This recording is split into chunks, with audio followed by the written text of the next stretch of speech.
주십시오. 25장 사무엘이 죽었다라고 하는 기사로 시작하고 있습니다.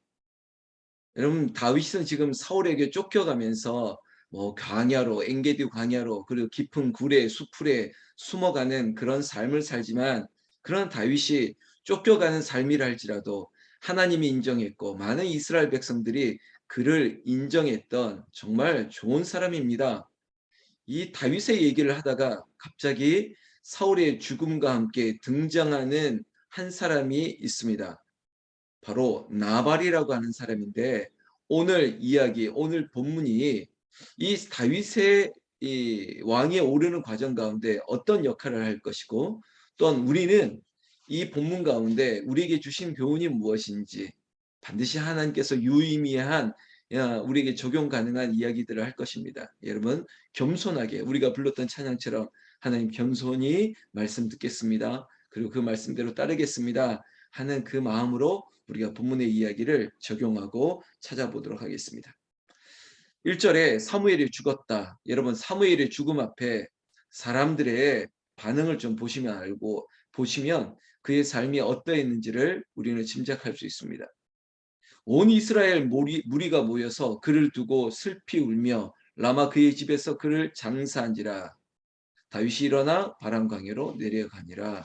여러분 사무엘의 죽음에 이스라엘 모든 사람들이 슬퍼했다는 것입니다. 진심으로 사무엘이 이스라엘 백성들을 위하여 기도하는 그 기도하는 일을 멈추지 않았던 사람입니다. 심지어 스스로를 향해서 기도를 멈추는 것은 죄다라고 말했던 사무엘의 죽음,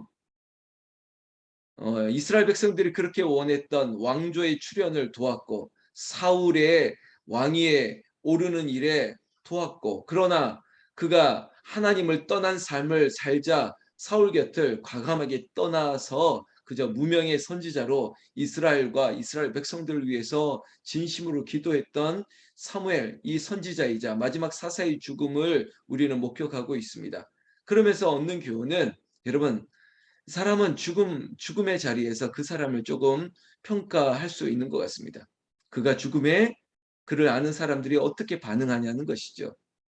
여러분 나는 여기에 있는 우리 장로님과 안수 집사님, 권사님, 성도님, 집사님들이 하나님께서 부르셨을 때 그 부르신 자리에 우리는 그를 바라보면서 어떻게 추억하고 기억하고 우리는 슬퍼하고 그리고 다시 만날 날을 기억할 수 있을지요. 아마 이 자리에 있는 우리 모두는 다 우리가 기억할 것입니다. 그리고 고맙다 인정함을 그리고 그를 찾아가면서 그리고 남은 자들을 위하여 위로하고 그리고 슬퍼했던 그런 모습이 반드시 있을 겁니다. 한 분 한 분이 다 그럴 것 같아요. 고 박병영 장로님의 천국 환송에도 우리가 진심으로 정말 열심히 살았던 분이라 인정하고 슬퍼했던 것, 그 모습을 잠깐 기억합니다. 그런데요, 그와 대조되는 사람을 갑자기 등장시키는데 왜 이 사람이 왜 중요하냐면 그 사람이 중요한 게 아니라 그의 아내가 앞으로 다윗에게 어떤 역할을 할 사람인지를 이미 보여주고 있기 때문입니다. 바로 2절에 마온에 한 사람이 있는데 그의 생업이 갈멜에 있고 심히 부하여 양이 3천, 염소 1,000마리, 그가 갈멜에서 그의 양털을 깎고 있었다. 이렇게 한 사람의 등장을 설명하는데 그 사람의 설명이 주로 돈에 관련된 얘기입니다. 심히 부하였다는 거죠. 양 3천, 염소 1,000. 당시에는 이거 큰 부자로서 인정을 받을 수 있는 그런 근거죠. 그 사람의 이름이 뭐냐? 이름도 참 뭔가 의미가 있는 것처럼 아니 우리가 어감 자체가 나발이래요. 그냥 그 이름이 나발인데 어리석은 자입니다. 왜냐하면 제가 앞으로 등장해야 될 아비가일을 이 나발을 통해서 지금 등장시키기 때문이에요. 남편의 이름은 나발 그리고 아내의 이름은 아비가일인데 두 사람에 대해서 이렇게 성경의 역사는 평가합니다. 자, 죄송합니다. 이 자리에 있는 우리 남자들에게 얘기하는 것이 아니라 남자는 완고했대요. 그리고 행실이 악했대요. 근데 그에 비해 아비가일은 총명했다. 용모가 아름다웠다라고 얘기하고 있습니다. 아주 대조를 이루는 대목이죠. 남자는 완고하고 행실이 악했다. 여자는 총명하고 아름다웠다. 왜 이럴까? 있는 그대로 이렇게 얘기하면요. 앞으로 아비가일이라고 하는 이 여인이 남편은 어리석은 자였지만 참 지혜로운 여인이었고 이 지혜로 말미암아 하나님의 부름에 그리고 다윗의 왕족 그리고 다윗의 왕 옆에 큰 역할을 감당하는 아주 지혜로운 여인으로 앞으로 역할을 감당할 것입니다. 마치 드라마 영화로 한다면 복선처럼 등장하는 주요 인물이 되는 것이죠. 그런데 이 사람의 등장의 스토리가 좀 재밌는데 우리가 교훈을 받으려고 하는 것입니다.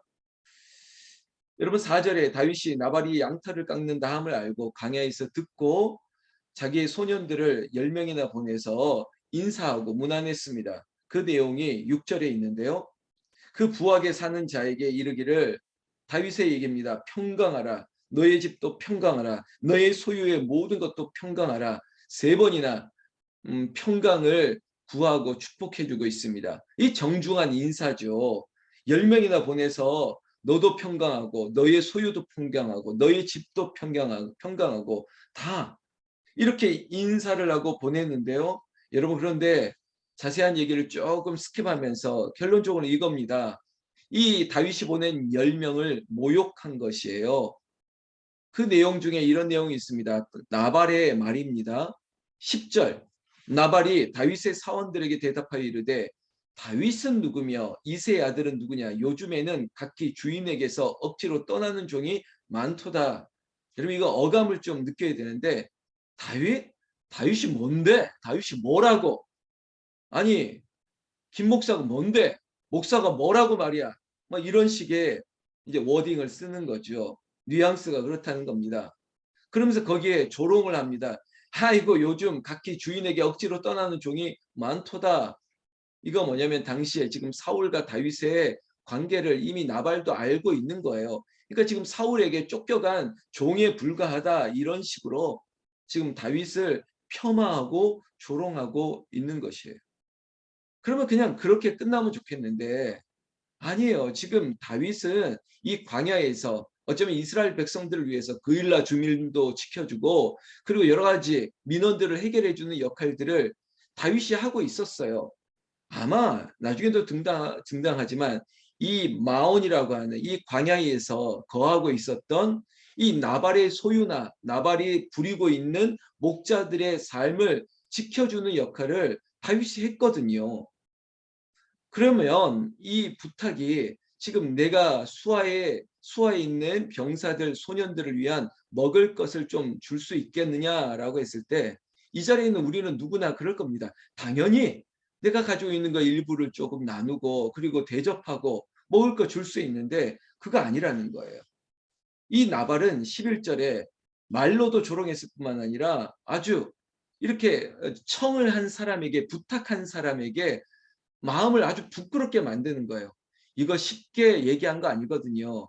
왜냐하면 다윗의 마음도 본인도 자존심이 있는데 그래도 나를 위해서가 아니라 내 백성 그리고 나를 따르는 무리들과 이 소년들을 위해서 정말 먹을 게 필요했기 때문에 평강합니다. 평강합니다. 평강합니다. 그렇게 정중히 인사를 하면서 있는 소유 중에 좀 나눠줄 수 있겠냐라는 부탁을 했음에도 불구하고 11절에 이런 얘기를 합니다.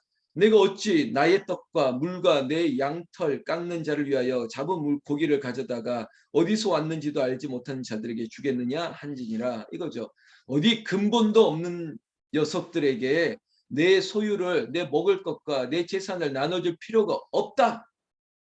이렇게 내쫓아 버린 것이죠.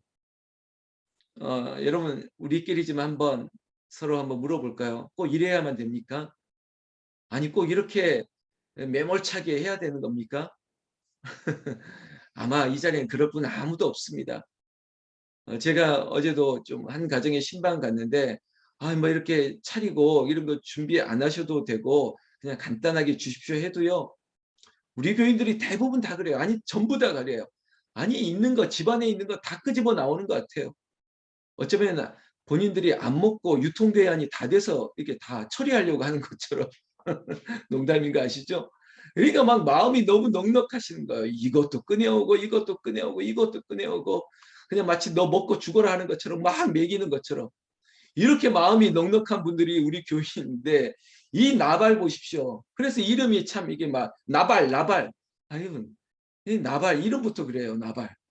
아니 이렇게 매몰차게 할 수 있냐고요. 이렇게 인색할 수 있냐고요. 사랑하는 성도 여러분, 오늘 그냥 우리가 이 본문에서 좀 교훈을 찾읍시다. 인색하면 안 돼요. 특히 예수 믿는 분들은 인색하지 맙시다. 제가 가끔 넌 크리스찬들 안 믿는 분들 만나다가 이런 얘기를 하는 거예요. 예수 믿는 사람은 너무 인색하다고. 아니 우리 교회 오면 그런 말을 못할 텐데 아니 사업하다 보면 인색하다는 거예요. 그리고 그런 얘기하면 절대 믿는 사람끼리는 거래 안 하겠다고. 이게 도대체 무슨 의미인지 모르겠습니다. 왜 이래야 될까요? 여러분 우리가 좀 나눕시다. 그리고 조금 더 덤으로 더 주고 그리고 식당에서 나올 때 우리는 미국처럼 이런 이렇게 팁을 쓰는 제도는 없지 않습니까? 아니 잔돈이 있으면 아유 그냥 놔두시라고 이렇게 말하는 게 좋지 않을까요? 이거 그냥 제가 좋다고 얘기하는 거니까 그거 아니라면 아니라고 하셔도 제가 뭐 불편하지는 않습니다. 그런데 오늘 본문에서 나발은 저는 아니라고 봐요. 이렇게 하는 거 아니라고 봐요. 여러분들도 동감하시리라고 믿습니다. 결국은 이 일 때문에 다윗이 보냈던 10명의 소년들이 상처를 입고 다윗에게 돌아와서 그냥 들었던 이야기를 그대로 전했습니다. 그랬더니 다윗의 반응을 봅시다. 13절 다윗이 자기 사람들에게 이르되 너희는 각기 칼로 차라. 각기 칼을 차매 다윗도 자기 칼을 차고 여러분 몇 명이냐면 400명을 데리고 지금 마치 전멸하려고 나발에게 달려가려고 한다는 것입니다. 여러분들 조심해야 될 또 교훈이 있습니다. 우리는 다윗이 그럴 만도 하네. 나발이 좀 심하네. 이렇게 할 수가 있어? 당연히 이렇게 가서 전멸해야지 다윗이 잘한 거야 라고 말하면 안 될 것 같습니다. 여러분 이것도 우리의 교훈입니다. 여러분 즉각적으로 반응하면 안 돼요. 저도 그런 실수가 많았는데 좀 기다려 봅시다. 우리가 이전에 소나무 양계에서 좀 참고 기다리고 그리고 하나님께 어떻게 해야지 물어야죠. 다윗은 그렇게 했지 않습니까? 또 묻고 하나님 제가 가오리까? 하나님 제가 이걸 칠까요? 이렇게 물었던 다윗이 왜 이 대목에서는 다윗이 하나님께 묻지도 않고 바로 신하들에게 아니 백성들에게 칼차! 자 출발! 우리 접수하러 가자. 이거 조폭도 아니고 이렇게 반응할 필요가 있냐는 거예요. 나발도 잘못됐지만 여러분 다윗의 반응도 저는 탐탁치 않습니다. 제가 교훈이 되었으면 좋겠다는 말이죠. 여러분 우리가 억울하고 자존심이 상하고 그런 말을 들었을지라도 조금 잠깐 기다렸으면 좋겠습니다. 저희가 이 기도 많이 합니다. 하나님 더 참게 해주세요. 조금 더 기다릴 줄 아는 사람이 되게 하세요. 그리고 이런 얘기를 들었을지라도 제가 인간적인 자존심 수치를 당하더라도 제가 거절을 당했더라도 잠시 머물 수 있게 해주세요. 여러분들 지금 다윗이 복수하러 가는 거예요. 어제 복수는 하나님의 것이라고 했는데 지금 다윗이 자존심이 상해서 이거 가만 안 두겠다 복수하러 가는 거죠. 근데 이 이야기를 누가 들었느냐? 14절에 하인 중에 하나 아비가일이 들었다는 것입니다. 근데 14절 후반절에 보면 주인이 그들을 모욕하였나이다. 지금 제가 하는 의미가 아니라 나발은 다윗을 모욕한 행위가 맞아요. 말과 그 모든 것들이. 14절 후반절에 모욕했다고 하지 않습니까? 15절에 우리가 들에 있어 그들과 상종할 동안에 잘 들어보세요. 왜냐? 이 나발의 하인들도 다윗과 다윗의 병사들에 대한 평가가 너무 좋은 거예요. 아니 좋은 사람들인데 우리 주인이 이렇게 말한 게 이해가 안 된다는 것을 지금 여주인 아비가일에게 일러주고 있는 것이에요. 보세요. 15절 그 사람들이 우리를 매우 선대하였으므로 우리가 다치거나 잃은 것이 없었대요. 아니 다윗의 병사들이 우리에게 좋게 선대했던 사람이고 심지어 16절에 우리가 양을 지키는 동안에 그들이 우리와 함께 있어 밤낮 우리에게 담이 되었습니다. 담이 되었대요. 우리의 양떼, 우리의 이 소유들을 지켜주는 역할, 마치 군인처럼 우리 국군처럼 우리를 지켜주는 일을 해주셨는데 아니 우리 주인이 어떻게 그렇게 할 수 있느냐? 17절 이거 나발의 하인들의 평가예요. 이제 당신은 어떻게 할지를 알아 생각할지니 이는 다윗이 우리 주인과 주인의 온 집을 해하기로 결정하였음입니다. 보세요. 자신의 주인 나발에 대한 평가, 하인들의 평가를 보십시오. 우리 주인 나발은 불량한 사람이라 더불어 말할 수 없나이다. 불량한 사람이고 그냥 입에 그냥 더 말할 게 없다는 거예요. 이거 끝 아닙니까? 3절에도 완고하고 행실이 악했다. 아니 이거는 그냥 옆에서 있는 하인들, 우리 종업원들, 우리 직원들이 딱 보더라도 우리 주인은 불량한 사람이다. 아유 말할 필요 없습니다. 뭐 더 말하겠습니까? 이런 평가를 받는 그리스도인이라면 여러분 목사가 밖에서 사람들에게 불량한 사람이야 뭐 이런 평가를 받는다면 지금 이 자리에 있는 우리 모두가 삶이 있지 않습니까? 직장에서 우리의 사업장에서 만나는 사람에게 아유 불량한 사람이야. 말할 거 말할 뭐 더 말해서 뭐해? 이런 평가를 받는다면 사랑하는 성도 여러분 오늘 교훈이라고 얘기했죠.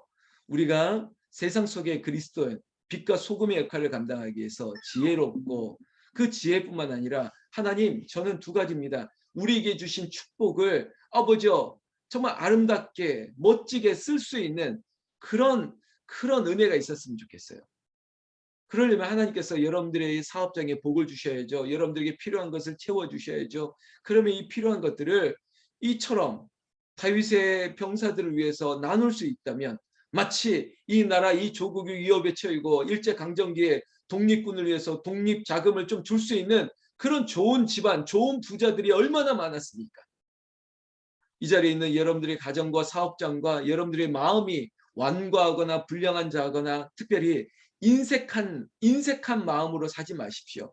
좀 넉넉한 저수지와 같은 마음으로 흘려주고 내려주고 필요할 때 언제나 수문을 열어줘서 공급해 줄 수 있는 오늘 다윗의 젊은 병사들을 위해서 이렇게 많은 것들을 아니 좀 내어주면 어떻습니까? 오히려 이리 와서 먹으라고 또 밥 한 그릇 덮어주고 더 먹으라고 더 필요한 것 없냐고 그렇게 좀 나눠줄 수 있는 예수님의 사랑으로 넉넉한 저와 여러분들로 하나님께서 인쳐주시기를 그렇게 내 삶을 만져주시기를 우리 주 예수님의 이름으로 축원합니다. 내일 덧붙여서 등장하는 아비가일 그에 반해서 아비가일은 얼마나 지혜롭고 이 위기를 어떻게 극복했는지 내일 새벽에 또 은혜 나누도록 하겠습니다. 자 여러분 한번 같이 기도하겠습니다.